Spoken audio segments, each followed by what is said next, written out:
Dans la salle d'audience, pas moins de 9 associations de défense des animaux qui se sont portées partie civile.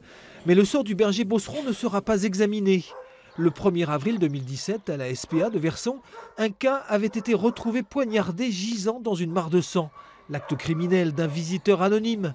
Jusqu'au printemps 2018, où l'affaire des chats torturés avait permis de mettre en évidence que l'unique auteur de tous ces faits était un seul et même personnage, un cadre dirigeant d'une grosse entreprise de l'agglomération caennaise, marié et père de famille. Ce matin pourtant, les débats se sont limités à l'examen de la demande de l'avocate du prévenu.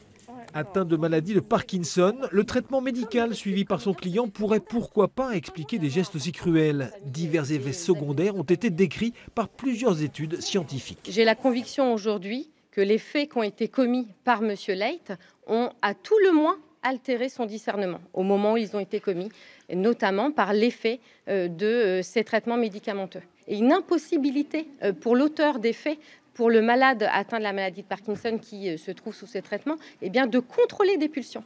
Un argument qui a porté, la présidente du tribunal ordonne au nom des droits de la défense la nomination d'un expert neurologue. Ces conclusions seront examinées en même temps que le fond de l'affaire en début d'été.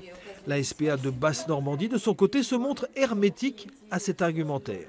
Maintenant, on va attendre le 5 juillet pour que la vérité éclate enfin, et à savoir que M. Leyt Carlos est venu au refuge pour faire du mal à un animal. Et donc pour moi, l'acte était délibéré et intentionnel. Si tel était le cas, le prévenu s'exposerait à une condamnation jusqu'à 3 ans de prison et 30 000 € d'amende.